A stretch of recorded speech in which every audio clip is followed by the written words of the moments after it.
la lumière qui revient, et c'est le cas de Keter comme cela sera expliqué en détail, avec l'aide de Dieu, dans la section sur le retour de la lumière. Et puisque ces deux lumières sont une Merkaba pour Keter qui est la cause des lumières, car c'est la cause des causes, l'Ensoft béni soit-il, est caché en elle, et c'est à partir de lui que se propage la lumière par l'intermédiaire de Keter afin qu'il y ait une lumière qui aille et une lumière qui revienne. C'est pourquoi elle est appelée Kaf de Keter car ce sont deux Yod, et ne t'attends pas à la source de l'explication de ce sujet car son principe se trouve dans la section mentionnée ci-dessus. Mais ceci ne constitue qu'une brève explication, et voici qu'il est dit dans son commentaire la cause de tout caché et dissimulé dans Keter.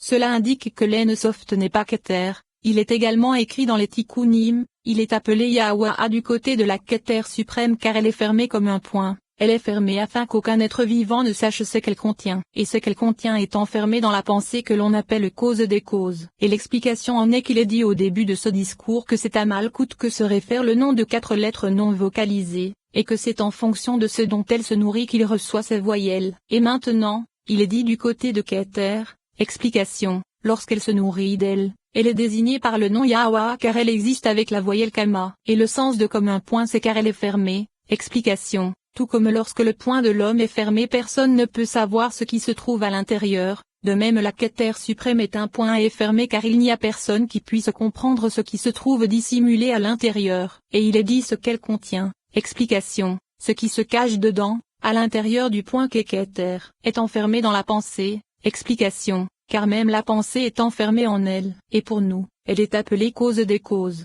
mais ce n'est pas parce que ce nom la définit car il n'y a aucun nom qui la définisse, comme nous l'avons expliqué dans le chapitre précédent. Et le fondement de cette parole, avec tout ce qui en découle, sera longuement expliqué dans la section sur le nom de 4 lettres. Voici qu'il nous a expliqué dans son commentaire que la cause des causes est cachée et dissimulée dans Keter, et que l'Ensoft n'est pas Keter elle-même. Et dans un autre commentaire des Tikkunim, il est dit, bien que la Keter suprême soit la lumière primordiale, la lumière pure et la lumière resplendissante, elle est noire et précède la cause des causes. Et le principe de cette parole sera expliqué dans la section sur les étincelles, avec l'aide de Dieu. Voici qu'il est indiqué dans ce commentaire que Keter n'est pas l'Ensoft en disant que Keter est noire. Cela signifie que sa lumière ne brille pas du tout car elle n'a aucune force devant la cause des causes qui l'a fait émaner. Il se trouve encore dans les Tikkunim. Le Seigneur est le seul maître. Il est totalement mystérieux et caché dans Keter. Et l'explication en est qu'avant cette parole, il est dit que le sujet des Teyot et de la Merkaba spirituelle se réfère au Séphirot.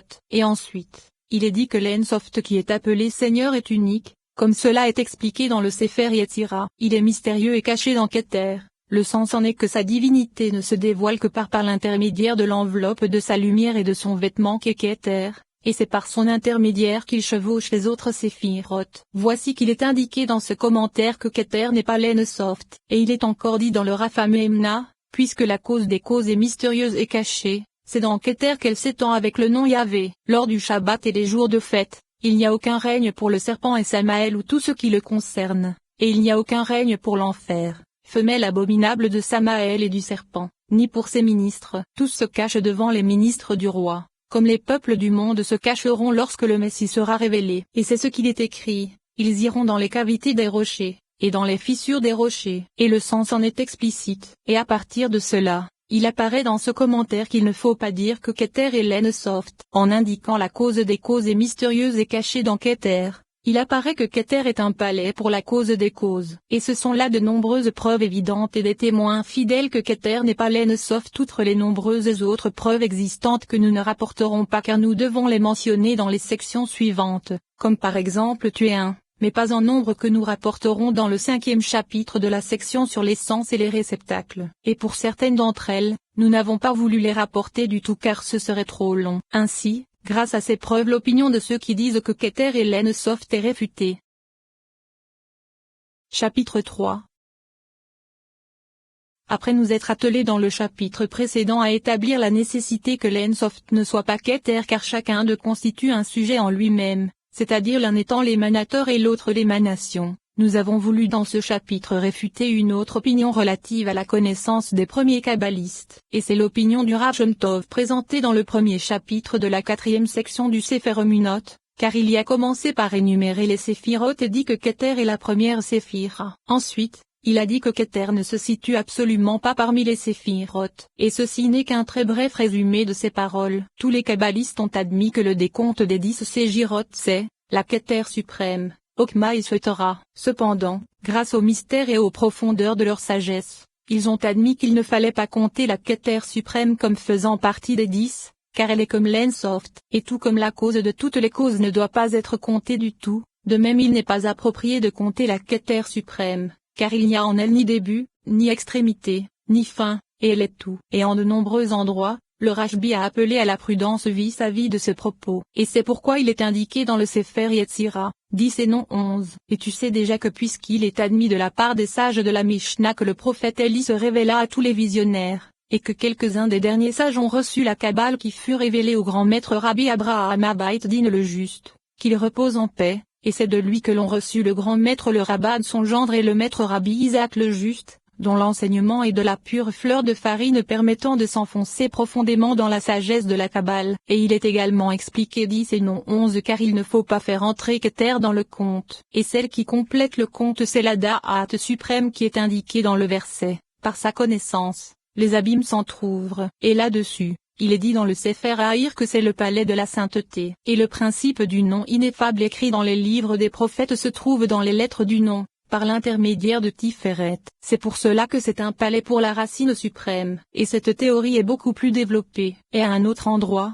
il est écrit que c'est pour cela qu'Okma est appelé dans le Sefer Yetzira profondeur de début, car c'est le début et Setora. C'est l'opinion du Rachem Tov, car il voulut dire que Keter ne rentre pas dans le décompte des séphirotes puisqu'il est admis à ce sujet que l'Ensoft n'est pas Keter comme cela est prouvé par son expression et tout comme la cause de toutes les causes ne doit pas être comptée du tout. De même il n'est pas approprié de compter la Keter suprême. Cela indique que la cause de toutes les causes n'est pas Keter. En vérité, Keter en émane. Et avant que nous ne commencions à réfuter cette opinion, il est bon que nous sachions qui les a induits en erreur. Il a été dit qu'ils ont eu recours à cette hypothèse pour 3 raisons. La première, c'est la parole c'est par 10 paroles que le monde fut créé que nous avons rapporté dans le 3e chapitre de la section précédente. Et là, nous avons indiqué qu'il n'y a là aucune preuve à ces paroles. Et la seconde se trouve dans le Sefer Yetzira qui commence par énumérer le verset sur les profondeurs à partir de Okma en disant profondeur de début et profondeur de fin, et ce sont Fokma et Bina, car il apparaît qu'elle est première pour la Tsilut, et Keter ne se trouve pas dans le décompte des séphirotes. Et ainsi, en disant une, souffle d'Elohim vivant. Point seconde, souffle venant du souffle, il est dit que l'une est le souffle d'Elohim, Okma, et le souffle qui vient du souffle c'est Bina et Setora. Il apparaît que c'est à partir de Okma que commence le décompte des 10 séphirotes. Et la troisième qui se trouve dans le Ilan Gadol est attribuée au merveilleux Rashbi, qu'il repose en paix, dans Yidra. L'emplacement du commencement se trouve à partir du Saint Antique qui est éclairé depuis le Mazal et Setora, comme nous le rapporterons avec l'aide de Dieu. Et voici que puisque le début de la Tsilut commence à partir de Okma qui brille à partir de Keter, il apparaît dans ce commentaire que Keter n'entre pas dans le décompte des 10 séphirotes. C'est pourquoi ils se pressèrent de demander comment compléter le nombre 10, et ils dirent que c'est grâce à Da'at. Et la vérité, c'est qu'ils ne posèrent pas la question juste, car cette opinion a été réfutée. Si tu le veux, dis que c'est un enseignement ou bien que c'est une hypothèse. La preuve provient de l'hypothèse, car on ne déduira pas de ces deux choses si Keter est une émanation ou non. Si c'est une émanation, puisqu'elle est la conséquence issue de la cause première, pourquoi n'entrerait-elle pas dans le décompte des séphirotes? Car quiconque diminue la gloire de l'Atsilut à tel point que Keter, qui est grande et éminente comme l'Ensoft, n'entre pas dans le décompte des séphirotes car les séphirotes sont également comme l'Ensoft par leur force et leur degré, celui-là ne la compte pas parmi les 10. Et voici que puisque Keter est une cause pour Okma et que Okma une cause pour Bina, les trois sont assurément des émanations. Ainsi, il en est de Okma vis-à-vis de Bina tout comme il en est de Keter vis-à-vis de Okma, et tout comme Okma est compté dans le nombre des séphirotes avec Bina, de même Keter est compté avec Okma. Ainsi, quelle est la signification du fait que Keter soit élevé au-dessus de toutes les autres émanations? D'autre part,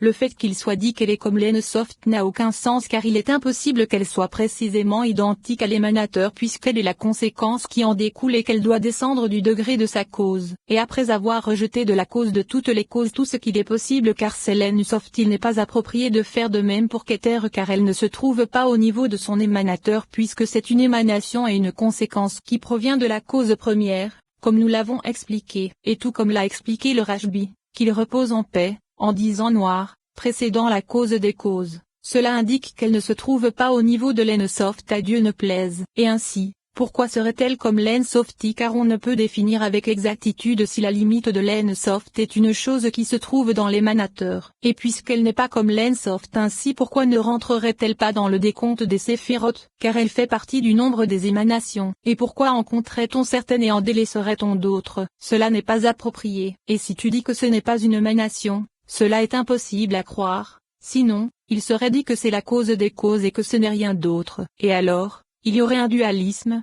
à Dieu ne plaise, et il serait dit qu'il existe autre chose qui ne serait pas la cause des causes mais qui n'en émanerait pas. Et si nous disons que c'est une émanation mais qu'en même temps elle n'est pas comme les autres émanations puisqu'elle est précéda d'un temps considérable, cela est impossible car il est impossible qu'il y ait quelque chose qui précède Okma outre l'antériorité de la cause sur la conséquence. Et il n'est possible de diviser et de séparer les émanations que de la façon dont on différencie une cause d'une conséquence. Et ainsi, il en est de même pour la différence qu'il y a entre Okma et Bina. Et tout comme Okma entre dans le compte des émanations avec Bina, de même qu'Ether entre dans le compte avec Okma. Et puisque selon cette hypothèse il est nécessaire que Kether soit comprise dans le nombre des 10, ceci est également nécessaire à cause de la preuve apportée par les paroles du Rashbi, qu'il repose en paix, dans les Tikkunim, et ses organes se réfèrent tous aux séphirotes. La tête c'est la Kether suprême, le cerveau c'est Okma, Bina c'est le cœur et c'est grâce à elle que le cœur comprend. Les deux bras sont Tezed et Gebura, le corps c'est le pilier central, les deux jambes sont Neza et Od Antislash et Yesod c'est la mère, la Shekinah c'est sa vulve. Mais ceci ne concerne pas notre propos. Voici qu'il a énuméré les 10 séphirotes en correspondance avec les membres, et il a énuméré la Kether suprême comme la tête, mais n'a pas du tout mentionné Da'at. C'est que la Kether contient toutes les séphirotes. Dans le livre des Tikkunim on trouve encore, j'entendis le bruit de leurs ailes, avec 10 sortes de louanges, avec un chant simple qui est Yod pour Kether, un chant redoublé qui Yodé pour Okma et Bina, un triplé avec Yod Evo qui est Tezed, Gebura et Tiferet, un quadruplé avec Yod Evo et qui est Netza, Od, Yesod et Malkouté. Voici qu'il a énoncé les 10 séphirotes avec 10 lettres. Et il n'a pas énoncé Da'at du tout mais Kether, et cette hypothèse ne dit pas que c'est Kether, mais mentionné ainsi, il devait commencer à partir de Okma qui est le début de l'Atsilut selon cette opinion. D'autre part, tous sont d'opinion que Kether est son nom, et que Da'at est, également, son nom, et il n'y a pas là de divergence, mais laquelle entre dans le décompte des 10. Il en existe encore une preuve dans le Zohar sur la paracha Bereshit, et c'est pourquoi Bereshit c'est Beit Reshit, c'est Okma. Car Jonathan a traduit Bereshit par bloc méta, car c'est la seconde apostrophe dans le décompte. Et elle est appelée Reshit car la Kether suprême cachée est la première, et ceci bien qu'elle n'entre pas dans le décompte. La seconde est considérée comme le commencement, c'est pourquoi Beit Reshit. Et l'explication de la difficulté du mot Bereshit, c'est que le Beit est grand et se réfère à Okma comme cela est connu. Et le mot Reshit se réfère également à Okma. Il se trouve ainsi que Okma est indiqué 2 fois dans ce mot, ce qui n'est pas approprié. Et c'est le sens de ce qu'il est dit, Bereshit c'est Beit Reshit, c'est Okma. Explication, les deux se réfèrent à Okma, le Beit comme il est admis que c'est la maison, et Reshit en disant que le commencement c'est Okma. Et de là, à propos de cette difficulté j'ai dit que Bereshit dans son ensemble se réfère à Okma, c'est-à-dire que le mot Reshit ne se réfère pas à Okma si ne lui est pas associé le Beit pour donner Bereshit. C'est pour cela qu'il est nécessaire que le mot Reshit seul se réfère à Okma. Et la preuve de cela se trouve dans le Targum de Jonathan qui dit Bokmeta et non Okmeta. Il apparaît que le Beit se réfère toujours à Okma en plus du mot Reshit qui se réfère également à Okma, comme l'a expliqué Jonathan en utilisant un Beit dans Bokmeta. Et voici qu'à partir du Targum de Jonathan on indique qu'il y a dualité. Car Reshit c'est Okma et le Beit se réfère également à Okma. Mais revenons au sujet de la dualité, puisque le mot Reshit se réfère au début. Il semblerait qu'Okma soit le début et le commencement de la Tzilut. Mais cela n'est pas vrai, car c'est Kether qui est le début de la Tzilut. C'est pourquoi elle apparaît avec la lettre Beit à son début, comme pour dire que bien qu'elle soit appelée Reshit elle est la deuxième des 10 séphirotes, et Kether est la première. Et c'est ce qu'il est dit, car c'est la seconde dans le compte. Explication. Okma est la seconde dans le compte des séphirotes, et elle est appelée Reshit. Explication, elle est appelée commencement, et c'est une source d'erreur, car en vérité, c'est Kether qui est la première et la plus ancienne, et c'est pourquoi il faut dire Beit, comme cela est conclu à la fin de ce propos. Et là-dessus, il est dit car la Kether suprême cachée est la première. Explication, puisque la difficulté provient du fait qu'en vérité elle est seconde et non première, Ainsi pourquoi est-elle appelée commencement alors qu'elle n'est pas première puisque Keter la précède? Et là-dessus,